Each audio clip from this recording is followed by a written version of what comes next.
এই আমি ভালো আছি। ও ও না না, ওই কাজের লোকটা না ঘর ঝাড় দিচ্ছে তো, তুমি তো জানো আমার ডাস্ট অ্যালার্জি আছে। আচ্ছা। ওই জন্য আমার কাজ হচ্ছে, আমি কিছু করি না। না না, আমি কোনো কাজ করি না মা।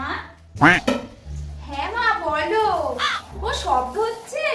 আরে না না, ওই বাসনগুলো ডিশওয়াশারে রাখছিলাম তো ওই জন্য। আচ্ছা, তোমার ঠিক জামাই আছে। তোমাকে কিছু করতেই দেয় না। আরে বলে তোমার হাতগুলো এত নরম, বাসন মাজলে যদি হাতগুলো শক্ত হয়ে যাবে, ওই জন্য আমাকে কিছু করতেই দেয় না। না না, আচ্ছা। আমি কিচ্ছু করি না মা।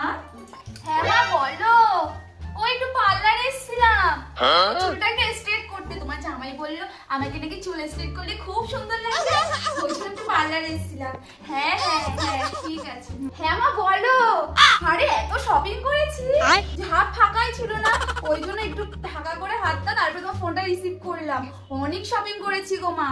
হ্যাঁ ঠিক আছে, রাখো তাহলে, পরে ফোন করবো। ঠিক আছে? হ্যাঁ মা বলো। এই তো ভাত খাচ্ছি। কি কি রান্না হয়েছে আজকে? অনেক কিছু রান্না হয়েছে। চিকেন কষা, তারপর চিংড়ি মাছের মালাইকারি, ইলিশ মাছ ভাপা, তারপর ভেটকি মাছের পাতুরি।